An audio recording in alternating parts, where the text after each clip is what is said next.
تو ناظرین السلام علیکم ورحمۃ اللہ وبرکاتہ۔ آج کا بیان حضرت شاکر علی نوری کا بیان رہے گا، جس میں جانیں گے کہ اصل انسانیت کسے کہتے ہیں اور اصل انسان کسے کہتے ہیں۔ تو پورا بیان ضرور سنیں اور اس پر عمل بھی کریں۔ تو چلیے بیان شروع کرتے ہیں۔ انسانیت ہے کیا؟ ایک بات اچھی طریقے سے ذہن کے اندر رکھیں، انسان بننا یہ ہماری چوائس نہیں تھی، یہ اللہ نے چاہا تو ہم انسان بنے، لیکن انسانیت کے علم بردار بننا یہ ہماری چوائس ہے۔ میرے پیارے آقا صلی اللہ تعالی علیہ وسلم کے پیارے دیوانوں، آج دنیا میں سب سے زیادہ جو دوائی فروخت ہو رہی ہے اور سب سے زیادہ جس بیماری کے مریض ڈاکٹروں کے پاس جاتے ہیں، وہ یا تو اسٹریس کے ملیں گے، یا ڈپریشن کے ملیں گے، یا نروس کے ملیں گے، یا اپسیٹ کے ملیں گے۔ اور مختلف ڈاکٹرز، مختلف سائیکولوجسٹ اور سائیکریٹسٹ ڈپریشن، اسٹریس، اس کے سلسلے میں مختلف وجوہات بیان کرتے ہیں کہ ان چیزوں کی وجہ سے آپ کو ڈپریشن ہو گیا یا انسان ڈپریشن میں چلا گیا۔ اب سولیوشن کیا ہے؟ تو پھر سولیوشن کے لیے کوئی ٹیبلٹ دے دی گئی، کاؤنسلنگ کر دی گئی اور کہا گیا کہ بس آپ اس کے ذریعے اپنی زندگی گزاریں۔ میرے پیارے آقا صلی اللہ تعالی علیہ وسلم کے پیارے دیوانوں، آج کے سہولت کے دور کے اندر آدمی کو زیادہ مطمئن اور پرسکون رہنا چاہیے تھا۔ گزشتہ 500 سال پہلے کی زندگی کے مقابلے میں، جب نہ ٹرینیں تھیں، نہ فلائٹ، نہ سوشل میڈیا، نہ انٹرنیٹ، یہ ساری سہولتوں کے آنے کے بعد 500 سال پہلے جو سہولتیں نہیں تھیں، اس کے مقابلے میں ان سہولتوں کی بنیاد پر انسان کو آرام ملنا چاہیے تھا، لیکن ہم دیکھ رہے ہیں آرام کے نام پر بیماریاں بڑھتی جا رہی ہیں۔ آرام تو کیا ملے گا؟ کہنے والے نے کہا مرض بڑھتا گیا جوں جوں دوا کی۔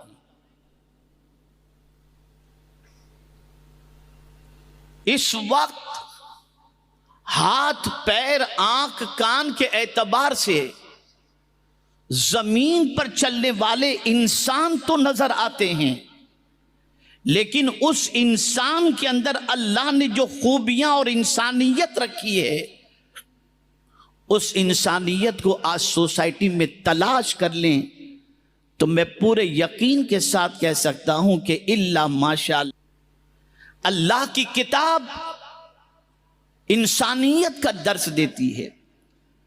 رسول اعظم صلی اللہ علیہ وسلم نے اپنا انٹروڈکشن سب سے پہلے نبی ہونے کا نہیں کروایا، بلکہ پیغمبر رحمت صلی اللہ علیہ وسلم نے سب سے پہلے دنیا کے سامنے اپنی پہچان ایک بہترین انسان کی حیثیت سے پیش فرمائی۔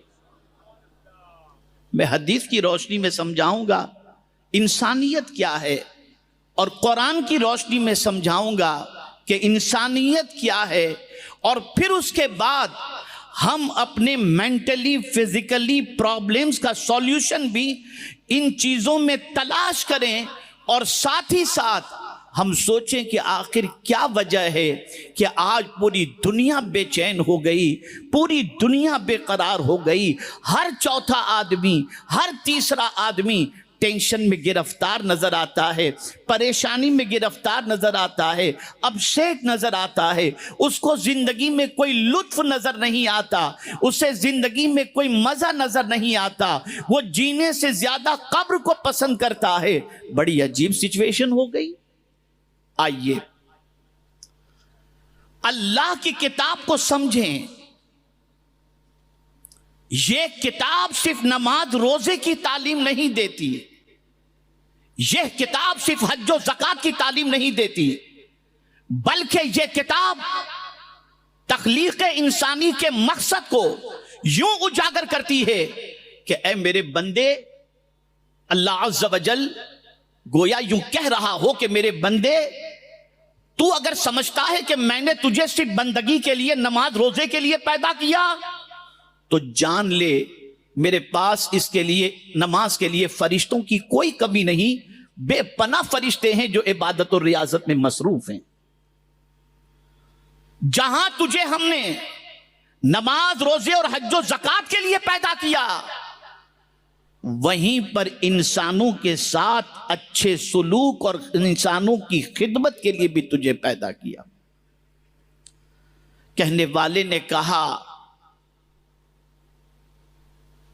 کہ درد دل کے واسطے پیدا کیا انسان کو، ورنہ طاعت کے لیے کچھ کم نہ تھے کر و بیان۔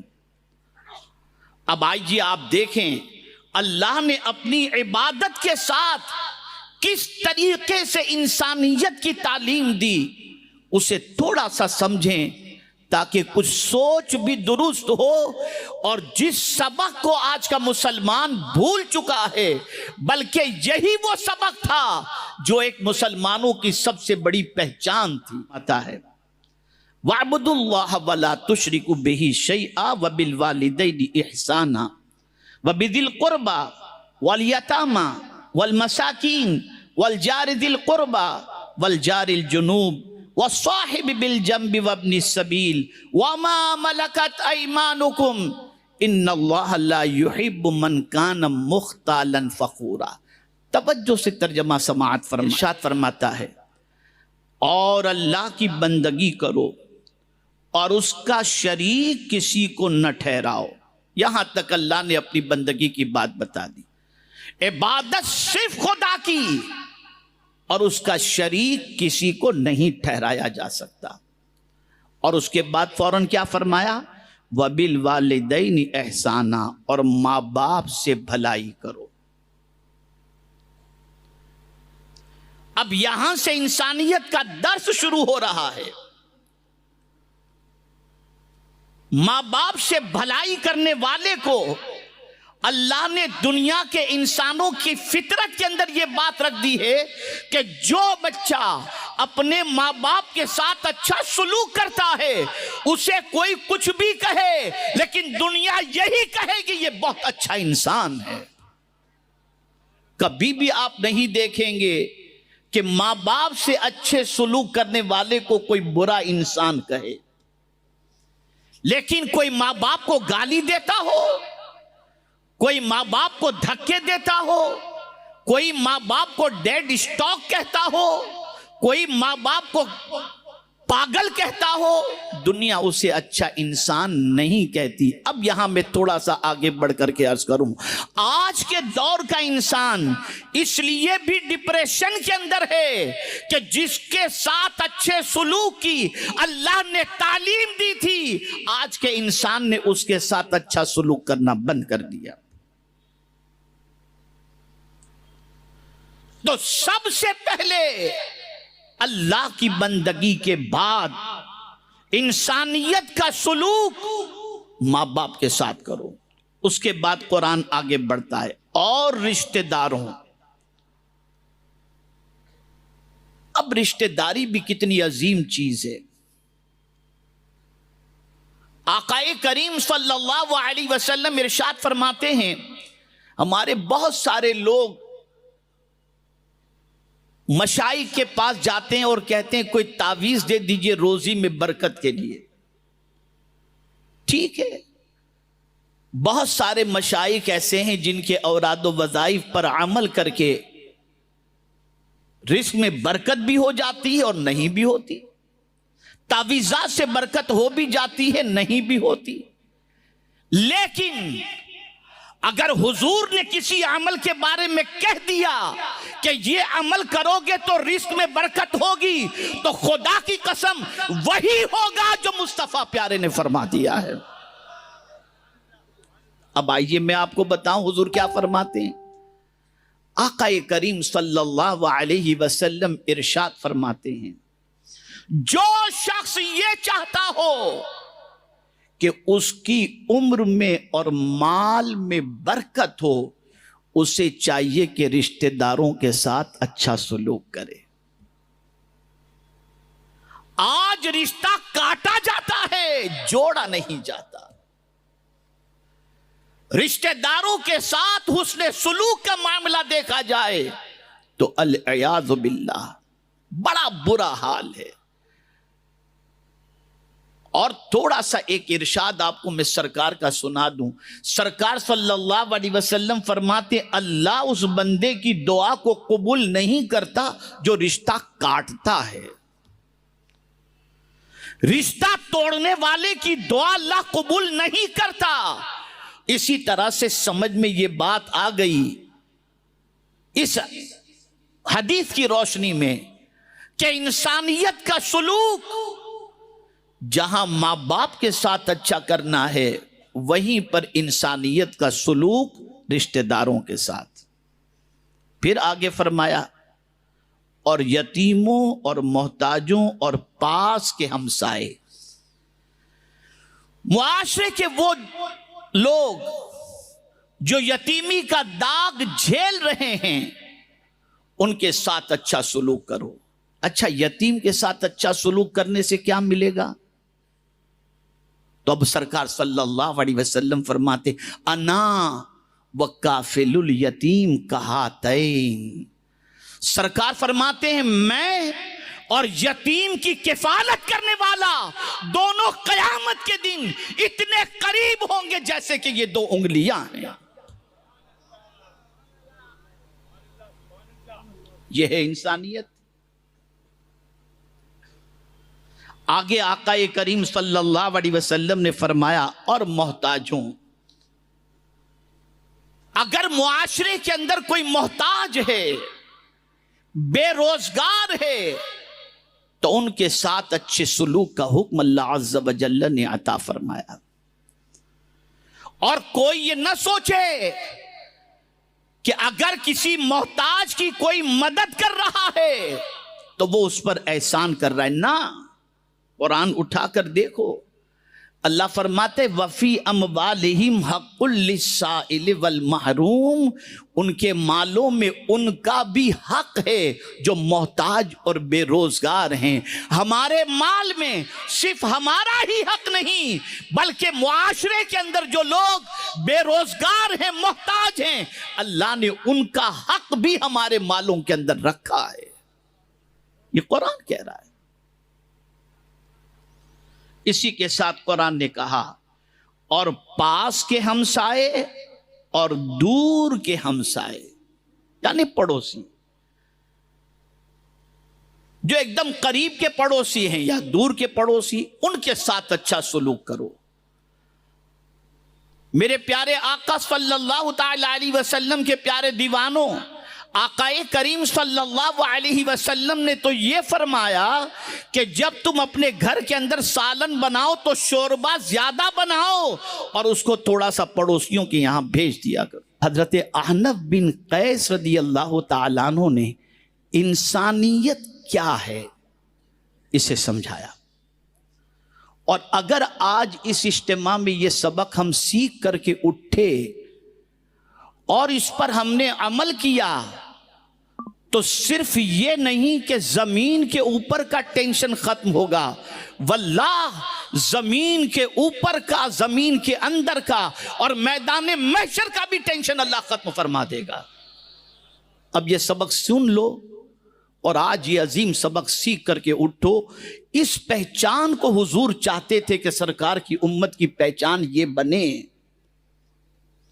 اسی لیے جب وحی الہی کا نزول ہوا اور سرکار صلی اللہ علیہ وسلم نے ام المؤمنین حضرت خدیجۃ الکبریٰ رضی اللہ تعالی عنہا سے ارشاد فرمایا زملونی، مجھے چادر اڑاؤ، اور سرکار صلی اللہ علیہ وسلم نے اپنے ضائع ہونے کے حوالے سے خدشے کا اظہار کیا، تو وہ انسانیت جو حضور کی تھی اس کے بارے میں ام المؤمنین نے کہا کہ کلا واللہ لا یخزیک اللہ ابدا، یقیناً یقیناً اللہ کی قسم اللہ کبھی آپ کو ضائع نہیں فرمائے گا۔ ریزن کیا بیان فرمایا؟ وہی سبق انسانیت کہ آپ کو اللہ کیسے ضائع فرمائے گا کہ آپ صلہ رحمی کرنے والے ہیں، غریبوں کی پریشانی کو دور کرنے والے ہیں، مصیبت زدوں کو مصیبت زدوں کی مصیبت کو دور کرنے والے ہیں۔ دنیا کو حضور نے بتا دیا میرے نبی ہونے کی پہچان تو میں نے بعد میں کروائی ہے، ایک اچھے انسان ہونے کی پہچان میں نے سب سے پہلے کروائی ہے۔ یہ سبق ہے انسانیت کا۔ اب آئیے، حضرت احنف بن قیس رضی اللہ تعالیٰ عنہ سے پوچھا گیا، حضور انسانیت کیا ہے؟ What is humanity? انسانیت کیا ہے؟ ارشاد فرماتے ہیں دولت مند ہونے کے باوجود متواضع اور منکسر المزاج ہونا۔ اگر اللہ تمہیں دولت دے دے تو تمہارے اندر دولت کے عوض میں تکبر نہ آئے، اور دولت مند ہونے کے باوجود بھی تم غریب کو، حقیر کو، فقیر کو، چھوٹوں کو، سب کو سلام کرنے کے عادی رہو اور ان کے ساتھ اچھی طریقے سے ملو۔ یہ تمہارے ذہن میں نہ رہے کہ یہ تو میرے اسٹیٹس کا آدمی بھی نہیں، منہ لگانے کے قابل بھی نہیں۔ اگر تمہارے ذہن میں یہ آ گیا تو صرف انسان کے لباس کے اندر ہو، انسانیت تمہارے اندر نہیں ہے۔ کیا حضور سے بڑھ کر کوئی مالدار تھا؟ کیا حضور سے بڑھ کر کوئی علم والا تھا؟ اگر آج آپ کے پاس کوئی بڑی کار آ جائے اور آپ گھمنڈ میں آ جائیں تو میں پوچھتا ہوں حضور نے جیسی سواری استعمال کی، کیا آپ میں سے کوئی ہے اس سواری کے استعمال کرنے والا؟ سرکار نے تو براق استعمال فرمائی۔ لیکن کوئی بتا دے کہ کبھی حضور کی زندگی میں سرکار صلی اللہ علیہ وسلم نے غریب کو دیکھ کر کے کبھی آقا کریم صلی اللہ علیہ وسلم نے منہ پھیرا ہو یا ان کے سامنے تکبر کیا ہو؟ یہ کہاں سے سیکھ لیا آپ نے؟ کون سی سوسائٹی سے یہ سبق آپ نے حاصل کیا کہ چند ٹکے آ جانے کے بعد غریبوں کو حقیر سمجھنے لگے؟ آپ کو نہیں معلوم کہ جس کو حقیر سمجھتے ہو اللہ کے نزدیک اس کا مقام کیا ہے؟ خود حضور صلی اللہ علیہ وسلم ارشاد فرماتے ہیں بہت سارے میلے کچیلے کپڑے والے، گرد آلود چہرے والے، ان کا مقام خدا کے نزدیک اتنا بلند ہوتا ہے کہ اگر وہ کسی بات پر قسم کھا لے تو خدا ان کی قسم کو پوری کر دیا کرتا ہے۔ تو انسانیت کا پہلا سبق یہ ہے کہ دولت آ جائے تکبر نہ آئے، تکبر نہ آئے۔ دوسرا سبق، سزا دینے پر قدرت رکھنے کے باوجود مجرم کو معاف فرما دے۔ قربان جائیے فتح مکہ اس بات پر گواہ ہے۔ رسول گرامی وقار صلی اللہ علیہ وسلم ستانے والوں سے انتقام لے سکتے تھے، لیکن پیغمبر رحمت صلی اللہ علیہ وسلم نے انتم الطلقاء کہہ کر کے انہیں بتا دیا کہ میں وہ نہیں جیسا تم دوسروں کو سمجھتے، دوسروں کے بارے میں گمان رکھتے ہو، میں وہ ہوں جو انسانیت کا سبق سکھانے آیا ہوں۔ میں بولنے والا ہی نہیں بلکہ کر کے دکھانے والی ذات ہوں۔ حضور نے کر کے دکھایا۔ اب تیسری بات بہت اہم ہے، یہ میں نہیں کہہ رہا، بہت عظیم تابعی اور بعض صحابی بھی کہتے ہیں حضرت احنف بن قیس کو، یہ ان کا قول ہے۔ تیسری بات فرماتے ہیں منت و احسان کے بغیر عطا کرنا۔ اگر تمہیں قدرت نے دیا ہے تو کسی کو دے کر نہ احسان کرنا، نہ احسان اور نہ کسی کے احسان کے بدلے میں دینا۔ اور جب اس چیز کو میں قرآن میں صدیق اکبر کے حوالے سے دیکھتا ہوں تو عقل دنگ رہ جاتی ہے کہ صدیق اکبر نے جب حضرت بلال کو آزاد کیا، دنیا کہہ رہی تھی کہ ابو بکر پر بلال کا کوئی نہ کوئی احسان ہوگا۔ اے صدیق اکبر، آپ کی عظمتوں پر قربان کہ آپ کی انسانیت کا پروردگار جل جلالہ نے اعلان فرمایا کہ ابو ابو بکر نے کسی احسان کے بدلے میں یہ نہیں کیا بلال کو آزاد، بلکہ ابو بکر نے اللہ کی رضا کے لیے بلال کو آزاد فرمایا ہے۔ وَمَا لِأَحَدٍ عِندَهُ مِن نِعْمَةٍ تُجْزَى إِلَّا ابْتِغَاءَ وَجْهِ رَبِّهِ الْأَعْلَىٰ۔ آج ہمارا حال یہ ہے کہ کسی غریب کو زکوٰۃ بھی اگر ہم دے دیں تو جب تک کہ ہمارا فوٹو اور لینے والے کا فوٹو نہ چھپے اس وقت تک ہم مطمئن نہیں ہوتے، اور پھر وہ زکوٰۃ لینے والا کسی مقام پر پہنچ جائے بعد میں تو ہم کہتے ہیں یہ کل تو زکوٰۃ لینے والا تھا، میرے پاس آتا تھا زکوٰۃ دینے کے لیے۔ اب سن لو ایسا کہنے والوں کے بارے میں حضور نے کیا فرمایا۔ آقا کریم صلی اللہ علیہ وسلم ارشاد فرماتے ہیں 3 قسم کے لوگوں کو جنت کی خوشبو بھی نہیں ملے گی جو 500 سال کی دوری سے آتی ہے، نہیں ملے گی ان کو جنت کی خوشبو۔ کون ہے وہ لوگ؟ پہلا وہ شخص جو والدین کو ستانے والا ہو اور بغیر ان کو راضی کیے اس دنیا سے چلا جائے۔ دوسرا وہ شخص جو عادی شرابی ہو اور توبہ کیے بغیر مر جائے۔ اور آقا فرماتے ہیں جنت کی خوشبو اس کو بھی نہیں ملے گی جو احسان کر کے احسان جتانے والا ہو۔ آپ کسی کی مدد کر کے احسان جتاتے ہو، آپ زکوٰۃ دے کر احسان جتاتے ہو، آپ کسی کی مدد کر کے احسان جتاتے ہو، کس نے بنایا دینے والا؟ اس پروردگار نے۔ ہونا تو یہ چاہیے کہ دے کر لینے والے کا شکریہ ادا کرو کہ تو نے قبول کر کے مجھے ثواب کمانے کا موقع عطا فرمایا۔ میرے پیارے آقا صلی اللہ تعالی علیہ وسلم کے پیارے دیوانوں، اور عرفاء کا قول بھی آپ کو بتا دوں کہ انسانیت کیا ہے۔ فرماتے ہیں انسانیت یہ ہے جو دوسروں کے دکھ سے خود دکھی ہو جائے، کسی کو دکھ میں دیکھے تو خود دکھی ہو جائے۔ اس کو میں نے اپنے لفظوں میں یوں عرض کیا ہے، اگر کسی کا غم تمہاری آنکھوں کو نم کر دے یہ انسانیت ہے۔ آج کی پوزیشن یہ ہے، دکھ میں دیکھ کر خوش ہوتے ہیں، ایسا ہونا ہی تھا یار، اس کو اب مت پتہ چلے گا، اب مزہ آئے گا، دیکھو اب کیا ہوتا ہے، لا حول ولا قوت الا باللہ العلی العظیم۔ یہ انسانیت نہیں ہے۔ انسانیت یہ ہے کہ کسی کو دکھ میں دیکھ کر کے خود دکھی ہو جاؤ۔ دوسری بات، جو دوسروں کو تکلیف نہ دے اور لوگوں کو راحت پہنچائے۔ انسانیت یہ ہے کہ وہ لوگوں کو راحت پہنچانے والا ہو، تکلیف پہنچانے والا نہ ہو۔ اسی کو حضور نے فرمایا من اذى المسلم فقد اذانی ومن اذانی فقد اذى اللہ ومن اذى اللہ کان يدخلہ النار۔ ایک مسلمان کبھی اذیت پہنچانے والا ہو ہی نہیں سکتا۔ اس کو ایک چھوٹے سے دوسرے جملے میں سمجھا دوں، کیسا بننا ہے؟ آدمی گھوڑا پالتا ہے، توجہ چاہوں گا اس جملے پر، آدمی گھوڑا پالتا ہے اور سانپ کو مار ڈالتا ہے۔ کیوں؟ گھوڑا نفع پہنچانے والا ہے، سانپ نقصان پہنچانے والا ہے۔ جس دن خدا کی قسم ہم مسلمان نفع پہنچانے والے بن جائیں گے، دنیا کی کوئی طاقت ہمیں مٹا نہیں سکتی۔ نفع پہنچانے والے بنو۔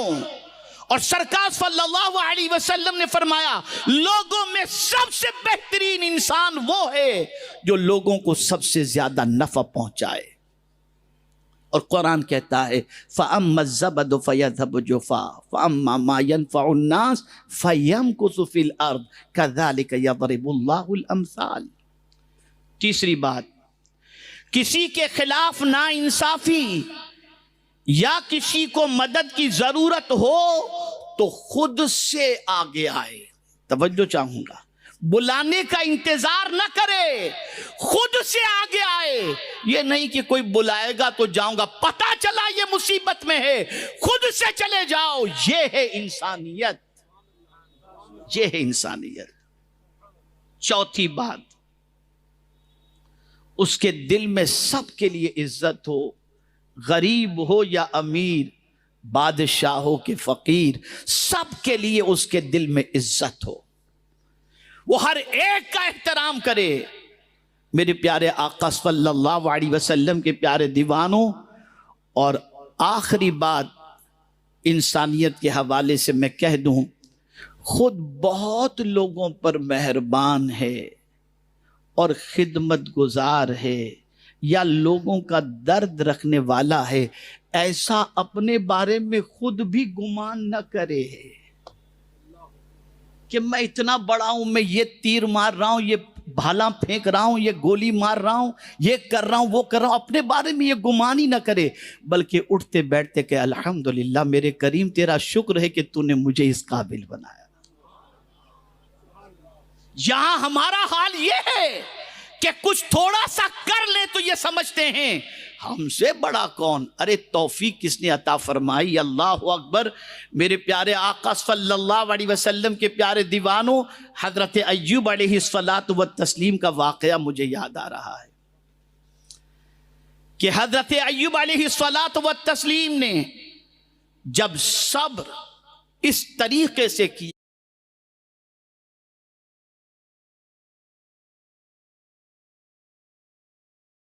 کہ پروردگار جل جلالہ نے خود فرما دیا اِنَّا وَجَدْنَاهُ صَابِرًا، کہ بے شک ہم نے ان کو صبر کرنے والا پایا. تو اب ظاہر سی بات ہے، خدا جب تعریف کرے اپنے بندے کی تو بندے کا مچلنا تو ضروری ہے نا. تو مچلتے ہوئے اپنے رب سے کہتے مولا میں نے کیسا صبر کیا نا. تو رب نے بھی فرمایا ایوب یہ صبر کی توفیق لایا کہاں سے؟ جب سنا تو گریبان پھاڑ دیا اور کہا ہاں ہاں مولا یہ توفیق تیری طرف سے ہے. تو سن لو، اگر تم کسی کی مدد کر رہے ہو یہ تمہارا کمال نہیں، یہ اللہ کا کرم ہے کہ اس نے تمہیں توفیق عطا فرمائی ہے. یہ ہے انسانیت، یہ ہے انسانیت.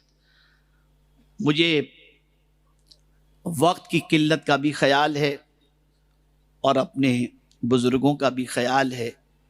بس ایک آپ کو کام دے دوں کہ اب آپ کو یہاں سے جا کر کے کن چیزوں پر پریکٹس کرنی ہے. پہلی چیز، صبح اٹھ کر مخلوق سے کنیکٹ ہونے کی بجائے رب سے کنیکٹ ہو جاؤ. کیسے؟ صبح اٹھ کے پہلے موبائل پر ہاتھ مت مارو کس کا میسج ہے. آنکھ کھلے الحمدللہ الذی احیانا بعد ما اماتنا والیہ النشور، یہ فوراً آپ نے اپنے رب کا شکر ادا کیا، آپ کا کنیکشن رب سے ہو گیا. اب جب آپ نے شکر ادا کیا تو وہ کریم بھی فرماتا ہے لَإِن شَكَرْتُمْ لَأَزِيدَنَّكُمْ، تم شکر کرو گے ہم تمہیں زیادہ عطا کریں گے. تو صبح اٹھتے ہی رب سے کنیکٹ ہو جاؤ، صبح اٹھتے ہی رب سے کنیکٹ ہو جاؤ. یہ تو اس کی ذات سے کنیکشن کا معاملہ. پھر آپ اٹھتے ہیں، ہم اٹھتے ہیں، برش کرتے ہیں، مسواک کرتے ہیں، آئینے کے سامنے دیکھتے ہیں. جیسے ہی میرر پر نظر پڑے اب اپنی سیرت کی طرف متوجہ ہو جاؤ. فوراً میرر دیکھ کر کے یہ دعا کرو اللہم حسن خلقی کما حسنت خلقی، اے اللہ میرے اخلاق اچھے کر دے جیسے کہ تو نے میری پیدائش اور میری خلقت اچھی کر دی. جہاں آپ نے یہ دعا کر لی آپ کے مزاج کے اندر آپ کے سیل دوڑنے لگ جائیں گے اور آپ کا ضمیر کہے گا ارے صبح اٹھ کر تو میں نے اچھے اخلاق کی دعا کی ہے، اب میں برے اخلاق کی طرف کیسے جاؤں. یہ دو چیزیں خاص طور پر ذہن میں. پھر نماز تو پڑھنی ہی ہے، اللہ توفیق دے تو تلاوت بھی کرو، اور پھر جب گھر سے نکلو تو تیسرا کام یہ کرو کہ صدقہ دے کر کے نکلو. اس میں کوتاہی نہ برتو. کیوں؟ پتہ نہیں واپس لوٹیں گے کہ نہیں لوٹیں گے، تو حضور نے فرمایا جو صدقہ دیتا ہے اللہ اسے برے خاتمے سے بچا لیتا ہے، بچا لیتا ہے اسے۔ تو صدقے کی عادت ڈالو۔ میرے پیارے آقا صلی اللہ تعالی علیہ وسلم کے پیارے دیوانوں، اور چوتھی چیز یہ عزم کرو کہ میں جھوٹ نہیں بولوں گا۔ اس لیے کہ بازار میں جا رہے ہو نا، تجارت کے میدان میں جا رہے ہو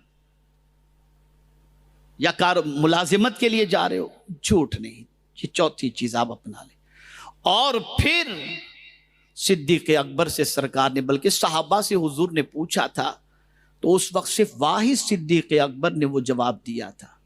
سرکار صلی اللہ علیہ وسلم نے پوچھا تم میں کوئی ہے جس نے آج صبح کو کسی مریض کی عیادت کی ہو؟ صدیق اکبر نے کہا حضور میں نے کی۔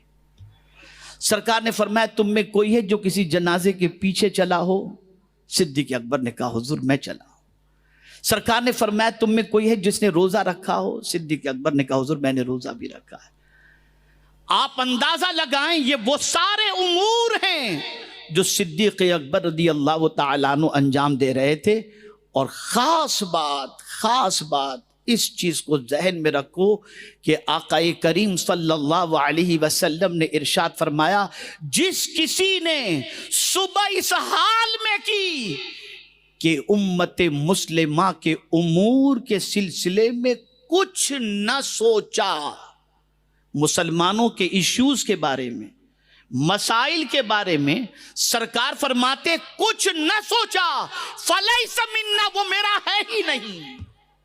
تو صبح اٹھ کے حضور کی امت کے بارے میں سوچو، اس کی فکر کرو۔ یہ چند باتیں تھیں۔ تو ناظرین ویڈیو اگر اچھی لگے تو ضرور ویڈیو کو لائک کرو، اور ہمارے چینل پر اگر نئے ہیں تو ضرور سبسکرائب کرو، اور اللہ سے دعا کرے کہ اللہ ہمیں نیک عمل کرنے کی توفیق عطا فرمائے، ہر بلا مصیبتوں سے، پریشانیوں سے، آفتوں سے، بیماریوں سے حفاظت فرمائے۔ چلیں ناظرین ملتے ہیں اگلی ویڈیو میں، تب تک کے لیے السلام علیکم ورحمۃ اللہ وبرکاتہ۔ ویڈیو اچھی لگے تو ہمارے ویڈیو کو لائک کریں اور ہمارے چینل کو سبسکرائب کریں۔ شکریہ۔